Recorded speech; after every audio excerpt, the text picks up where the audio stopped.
de este perverso, como le digo yo, de este médico, que bueno, terminó destapando una olla inmensa también, porque también se habla de cómplices, se habla de que, bueno, es una red inmensa de pedofilia desde ya, pero bienvenido, doctor. Antes que nada, ¿cómo abordamos casos así de personas tan perversas? Bien, antes que nada lo importante es poder hablar sobre esto, porque estos actos perversos justamente lo que ocurren es en el silencio. No, recién escuchaba con mucha atención esta cuestión del perfil, que es el menos sospechado, porque lo que suele suceder es que en casos como esto la persona abusadora se muestre con un brillo, ¿no? Con un reconocimiento, títulos, un cargo jerárquico dentro de la institución. Entonces, lo que sucede aquí es que desde este lugar algo que sucede es que se produzca como el medio para aprovechar y producir esas situaciones de abuso. ¿Y cuál es el patrón de comportamiento de este tipo de personas? Porque psicológicamente, digo, para leer esa psiquis, ¿no? de este médico que hacía esto y que después vivía normalmente, digo, a mí no me cierra. Hay justamente lo que caracteriza al perverso es esta cuestión del reconocimiento social y lo menos sospechado. Entonces, ante lo que se produce en silencio, Agustina, la alternativa es poder ponerle palabra. Porque cuando uno va a una institución buscando ayuda en un estado de vulnerabilidad, recién escuchaba que él es el jefe de inmunología. La inmunología trabaja con las defensas bajas, ¿no? Mirá que esto del significante, sí. Qué curioso, ¿no? Cómo se aprovecha de esto. Ha habido otros casos también dentro de la psicología misma, como Jorge Corsi, que era un especialista en violencia familiar y abuso infantil, donde se detectó que tenía que ver con situaciones de abuso a niños. Claro, es como el colmo, ¿no? Hay algo ahí donde esta situación de vulnerabilidad se propicia como la oportunidad para acceder y aprovecharse de este lugar que le brinda el poder. Hay algo que es propio de la estructura de la perversión, que es el disfrute, el goce desmedido en esta situación de poder y justamente ante el más vulnerable.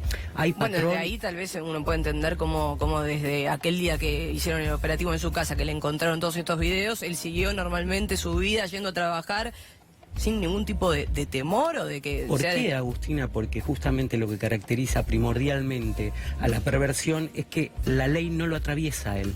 La ley aplica al otro, se atraviesa al otro menos a él, ¿no? Entonces esta cuestión no hay una forma de interpelar, no hay culpa alguna.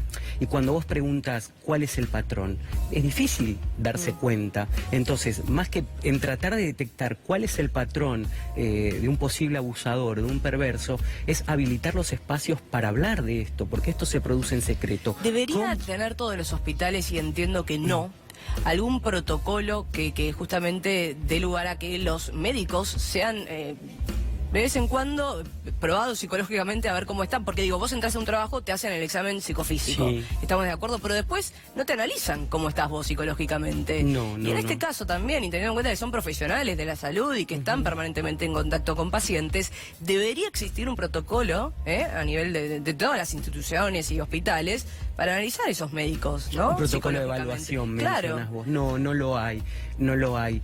Pero por eso yo insisto que ante lo que no lo hay, por un lado, promover que haya un trabajo acompañado, un trabajo interdisciplinario, que pueda ampliar las miradas, que rompa con esta cuestión cristalizada y encriptada del silencio.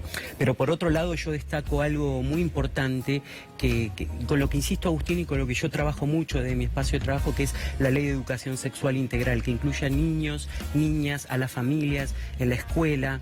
Ahora, a mí me deja particularmente pensando esto, que cada vez que se visibiliza una situación de abuso, produce, y es lógico, un estado de paranoia importante, donde se pone en riesgo una institución que brinda un servicio social tan importante como ese.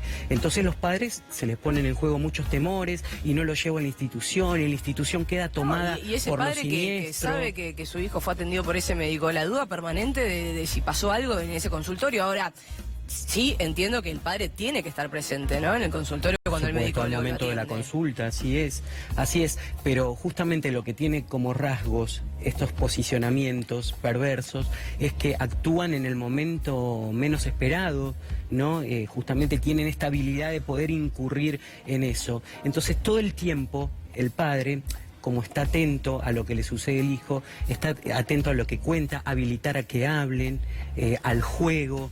A ver, sin que esto implique un estado de paranoia constante por parte de la familia, sino como un padre, un familiar o un allegado puede estar atento a cualquier cosa que le sucede o le transcurra a un niño. Porque lo que ocurre primeramente cuando se visibilizan este tipo de acontecimientos es generar un estado de malestar y tanto persecutorio que produce una angustia tremenda, que ¿sabes cuál es el punto, Agustina? Que después, lamentablemente, por políticas de Estado, las instituciones mismas no tienen con qué alojarlas. Claro. No hay un servicio en esta institución, por ejemplo, que aloje ante estas situaciones. Como no hay también un seguimiento al trabajo profesional, hay muchos vacíos. Por un lado, a ver, este médico, lo que no queda claro todavía y que me parece que es materia de investigación y que la justicia está atrás de eso, más allá de que se hayan encontrado fotos que sí habrían sido tomadas dentro del Garrahan, es si el tipo era un profesional en su vida médica y en su vida personal, adentro de su casa, hacía esto. ¿Se puede separar? ¿O el perverso es perverso en general, en su vida, en su ámbito laboral y en su ámbito privado? Lo que sucede que en su ámbito privado da más libertad a esta cuestión estructural. En el ámbito público, justamente lo que tiene que mostrar es este brillo, ¿sí? Este reconocimiento, porque es desde el lugar donde después este perverso se va a tomar para poder defenderse ante las acusaciones. El reconocimiento, la trayectoria. Y es muy común que esto suceda, que estas figuras en las que uno confía más, en las que, a ver, Agustina, la mayoría de los abusos lamentablemente son en los ámbitos intrafamiliares, en donde uno más confía. Es cierto. Entonces, esa es la imagen que toma. Es como, tu pregunta es como, ¿cómo reconocer dentro de una familia a alguien con esta estructura?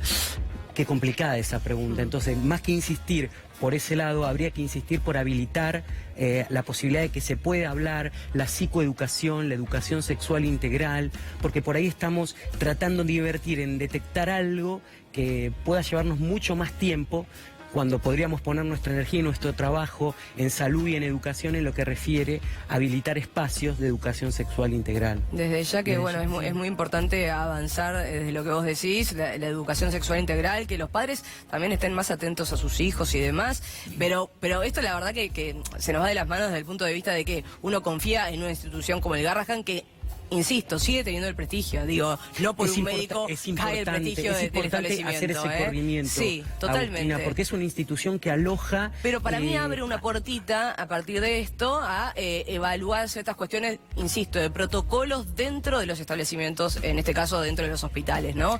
De cómo es el momento de cuando el médico atiende al paciente, de cómo se da en el consultorio, se cierra la puerta, no se cierra la puerta, el padre tiene que estar, se lo analiza periódicamente a ese médico cómo está desde la psicología, ¿no? Creo que puede llegar a cambiar algo a partir de esto. Sí, la idea es que ante una situación de crisis triste, siniestra como esta es la palabra, se pueda capitalizar. Es decir, ocurrió esto, ¿qué hacemos? ¿Pensamos en un protocolo? Sí, es triste tener que pensar en un protocolo una vez que sucede algo, pero ante estas situaciones tenemos que capitalizarlo como recurso para los profesionales de la salud, poder seguir trabajando y poder garantizar algo que es el derecho a la salud de un niño, porque no olvidemos que lo primero que se vulnera acá es el derecho a la salud. El derecho al niño, sí, desde ya. La verdad, bueno, vamos a seguir igual, va a ser tema de debate seguramente durante toda la semana, como lo fue ya durante estos días. Gracias por haber venido, si me y un placer. Puedo, sí, claro. La facultad donde doy clase en la Universidad Abierta Interamericana, la UAI, justamente el 7 de septiembre yo voy a participar, va a ser un congreso que tiene que ver con educación sexual integral, niñez, diversidad, entonces me gustaría darlo a conocer porque estamos trabajando mucho en estas cuestiones. Es muy importante hoy día hablar de esto, concientizar a niños, a padres, porque hoy viste que el tema también de las redes sociales, internet ha hecho que se complica un poquito más toda esa cuestión, ¿no? Tener más acceso hace que también tengamos más dificultades. Y en ese sentido, si me dejas hacer como un cierre ahí muy importante lo que vos decís, las redes sociales, Agustina, bajan información. Lo que no bajan es criterios. Claro. Entonces, en la educación sexual integral lo que se trabaja es con criterios, además de información. Y con profesionales. Muchas gracias por haber venido. Un placer.